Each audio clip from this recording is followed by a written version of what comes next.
I suppose all things have to come to an end, and for us, unfortunately, that sums up the Formula B season because, due to tensions between myself and my teammate and inevitable crashes coupled with financial problems for the team, that is the end of our campaign with Team Kicker. It's been a brilliant time rising up through the ranks with Formula C and Formula B, but I'm afraid it is all over due to our intense rivalry with our teammate Leo Turner. It's a good job we've got something to fall back on though.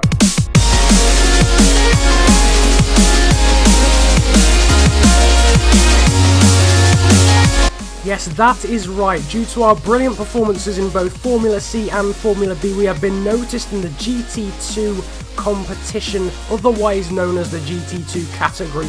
In the Le Mans 24 Hours, we will be competing in one of the most formidable races of all time, a 24-hour race around the legendary Le Mans track. It's something that any driver will be privileged to have some sort of say in, and it's just one of the most challenging events you could possibly think about, from light to dusk and then through the night all the way through for the 24 hours, a test against man, machine and of course the team as well, and I'm really looking forward to getting it underway. We are here on the grid for Spyker, starting 15th out of 16 here in the Le Mans 24 Hours, and we are underway, obviously not getting the good start that you would expect from the LMP1 guys, and in fact we've been mugged actually off the line by Gunnar Jeanette in his panels, but down we now go towards turn 1 through this lovely right hand kink, and it's just feeling so good to be part of the Le Mans 24 Hours. In front of him is the Porsche of Patrick Bourdais there in front of the Canadian Gunnar Jeanette in his panels. Up the road is Richard Dean along with Patrick Dumas and Jorg Bergmeister, as well as our teammate in the other Spyker being the Dutchman Jeroen Bleekmolen. So those are the guys we're going to be competing against. We get a great run though off that right hand corner, and we go up the inside there of Gunnar Jeanette and Patrick Bourdais.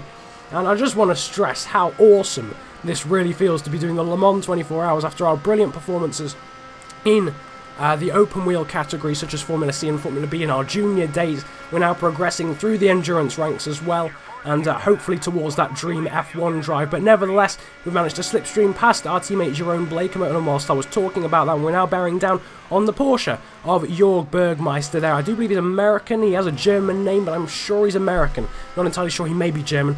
Don't quote me on that, but still, Jeroen Bleekmolen, they're getting quite close to us behind. We're going to get in the slipstream though now of Jorg Bergmeister, and it's looking pretty effective. The Panos, I can just say to you now, is the car that has a lot of grunt in a straight line. The Spyker and Porsche are pretty equal, and with the slipstream we managed to breeze past Jorg Bergmeister down the second of these ridiculously long straights they've got here at Le Mans, and now down into the second chicane with Romain Dumas in front of us, the Frenchman, in his Matmut Porsche, and in front of that is the Panos of Richard Dean. Half of Torval and Dean racing here today at Le Mans, and just what a day it is to go for a 24-hour race. In the meantime, it's Tom Christensen though leading in the Audis. Look at that, the guys behind fanning out across the track. I just had to look back at that because that was absolutely insane. We're bearing though down on Romain Dumas, getting all locked up there down into that right hand corner, and Dumas gets a much better run out of the corner there than Richard Dean, who is to the left. But again, that Panos will have so much more grunt in a straight line, and I do get the feeling Dean will be able to breeze past him in the slipstream though now of the Panos, and we might just be able to move past here Romain Dumas around the outside. Now, Romain Dumas, though the name rings a bell. I feel as if he's like some fully fledged endurance racer now, but at this time he is racing for Porsche in his junior days, rising through the ranks as we are. We go a little bit wide there, and Dumas thinks about making a move around the outside again here through this right hand corner, this 90-degree right hand corner, but he's very tentative, and that actually slows down Jorg Bergmeister hugely as well. A little bit further behind him, that may have been Bourdais actually. One of the Porsches though getting slowed down dramatically, but we're doing quite well here. We're in second place here in the GT2 category. This is of course the category that gives you Panos's, Porsche and Spyker. There's no Ferrari about nowadays, and then GT1 you see the Corvette and the Aston Martin. We have made a complete hash though here of the Porsche curves. We get a nice little nudge there from Romain Dumas behind. Now it's Gunnar Jeanette going up the inside. We made a complete and utter hash of this Porsche curves, and now Patrick Bourdais is coming up close. Jorg Bergmeister though goes up the inside of him, and now Bergmeister challenging us as well down into the final chicane here. to end the first lap. We've got 20 hours left and 45 minutes, well, 40 minutes now. There as your Bergmeister goes through, but we get a much better run out of the last corner. Going to get in the slipstream, and I think we should be able to breeze up the inside going through this turn 1. The kink there, a sunset is starting to occur here at Le Mans. In front of us though, Gunnar Jeanette. And at the inside goes your Bergmeister. He spins after contact with us, and Richard Dean has gone off into the gravel trap at turn 2 as well. So all sorts of things going on there. The first part of the chicane, your Bergmeister hitting me and going off, and the second half of the chicane, Richard Dean surrendering the lead to Gunnar Jeanette in the other panels in front of us, and we now reclaim second place. Behind us is Romain Dumas, as well as Jeroen Bleekemolen and Patrick Bourdais, those guys battling in the top 5, and then your Bergmeister and Richard Dean a little bit further behind. You may just have been able to see them in the background, but what an entertaining start we've had to this race. We are now just over 4 hours into the race here as sunset is starting to set. The sunset is starting to, no, the sun is starting to set over France, over Le Mans here in this absolutely legendary race. I just can't believe how awesome this race really is. Locking up though down into this right hand corner yet again, and starting to get a lot darker now as your Bergmeister, Romain Dumas and Bleekemolen battle behind us. But look at this, getting a good run on Gunnar Jeanette there in the panels, but look at the grunt he has in a straight line, much better horsepower and just much better pace in a straight line. It's really starting to hamper us, really.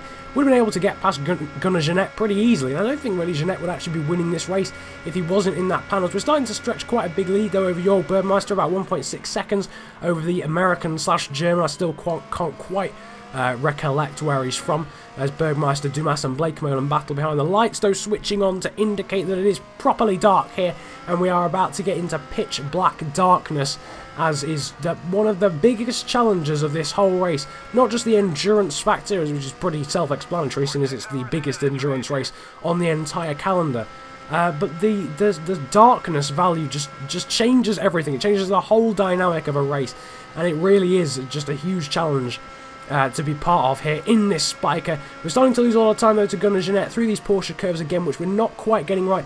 Onto the grass there on the inside, going wide. We're going to cut across the track again, then go wide, hit the wall on the outside. We've lost out to your Bergmeister, and there goes through Romain Dumas. Next up is Richard Dean in the panels, and behind him is our teammate Jeroen Bleekemolen, and then it's Patrick Bourdais. We managed to hold on though in front of Richard Dean through the chicane, as your Bergmeister holds on to second in front of Dumas, but Dumas is slow out of the chicane, and yet again we get a really good run out of there compared to the AI and compared to the other drivers. We're going to go up the inside of the Matmut Porsche. I think we're just about going to hold on, and we are up the inside of Dumas. He has the inside though for the next chicane. He just about holds on, and we just about hold on in front of Richard Dean in that British panels behind. But a great run though out of turn 2, and we go right around the outside there of Dumas. Got very close to contact through the corner. We just about managed to hold on with Bergmeister in front. He gets well out of shape though onto the grass, and we move up the inside of the Porsche driver.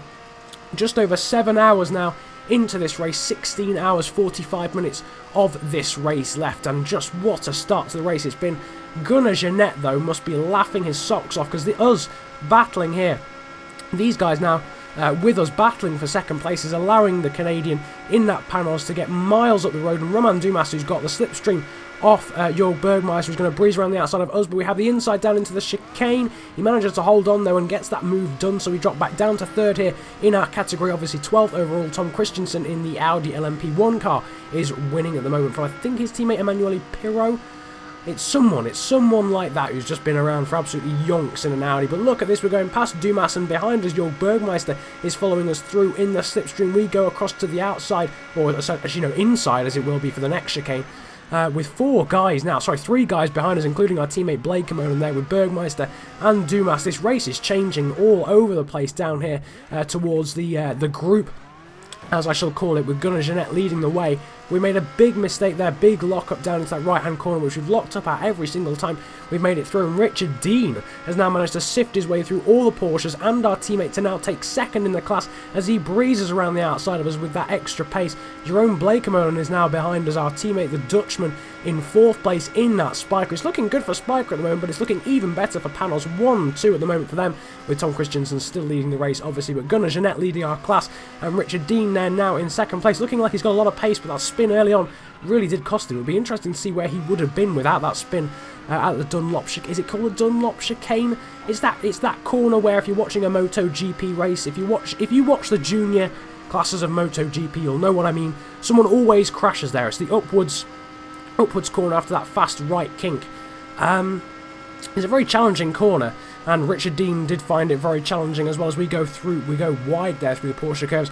A corner that we are finding very challenged, very challenged, such grammar. We're very challenging at the moment in this race. 12th place we stand overall, but 3rd in the category with just over 14 hours to go in this race. We're almost halfway through, would you believe it? Gunnar Jeanette is just miles in front at the top of the order. Through this last chicane we go. We should be able to get a decent run though on the panels of Richard Dean. We slow down there through there because Dean was slow, and we breeze through on the exit of the corner. Moving on though later onto the lap with just 12 hours to go. We're literally about to hit the halfway mark.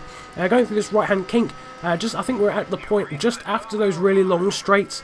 Through the forest we now go, and Richard Dean's about to go right round the outside of us yet again here in this panel. He's just got so much more straight line speed. Up the inside we go. There's a bit of contact there. We go onto the infield, and through goes your Bergmeister. Around the outside though goes Patrick Bourdais, and he spins into the grass and gravel behind. And well, goodness me, it's all going on there. We were making a move on Richard Dean. He was trying to get around the outside of us, made contact onto the grass on the inside. We did well not to come across the line, come across the track and collect someone. Usually Bergmeister managing to slip through as well into 3rd in the class, but Bourdais trying to get around the outside of us and going onto the grass where there's limited grip and spinning off towards the back of the group. But what a run we get onto the start finish straight there, breezing past Jörg Bergmeister in the Porsche as we start to go through from now late night into early morning. It's starting to get slightly lighter through into turn 1 we go, and Richard Dean spins off again, this time through the first part of the chicane. We're now back up into 2nd place, but Gunnar Jeanette is miles in the lead, and we're going to have to challenge him, get the hammer down and catch him right now.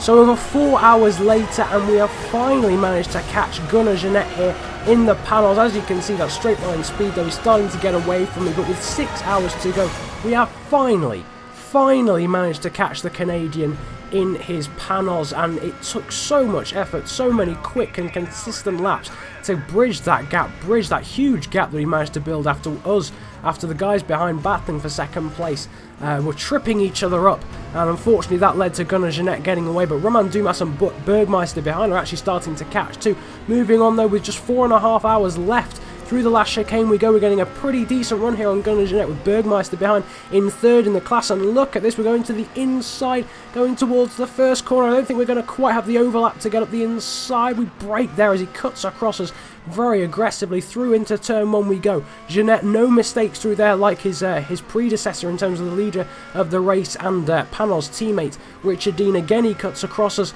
to keep the lead of the race, and Gunnar Jeanette's defensive work is pretty damn good here. We move on now, 3 hours left in this race, and Jeanette still leads. We're unable to get past him, but we've got a great run out of this chicane here, the second chicane I do believe on the track of these long straights. We're alongside him here, as you can see now, cutting to the cinematic, and we're now in the slipstream of him. That superior pace, or the exceeding pace of that panel's really starting to hurt us, because we just can't get near him on the straights, and that means we can't really get near him down into the corners. But down into this right hand corner we brake early, lock up ever so slightly, but Gunnar Jeanette manages to hold on. He's got a horrible run though out of that corner. I still don't think we'll quite get there, but look at the gaggle now that are starting to catch us. Richard Dean holding on in the lead of it. He's just managed to get past Jörg Bergmeister, but those guys are coming for us. They're Jerome Blakeman and I think Romain Dumas and Patrick Bourdais approaching as well, and they are starting to catch us too as me and Jeanette start to battle for the lead of the GT2 class. The win here at Le Mans, the Le Mans 24 hours. With 2 hours to go, we go up the inside there, but we're not going to quite find the space to get around him. We're going to get around the outside. No, there wasn't really available space on the inside, but we cut back there. We have to brake as it looks as if he's going to slide or spin there. But look at this, Richard Dean is back with us, and they've managed to bridge the gap now as well. So Gunnar Jeanette, that lead that he built up has been slashed now by everyone. Dean's arrived on the scene as well.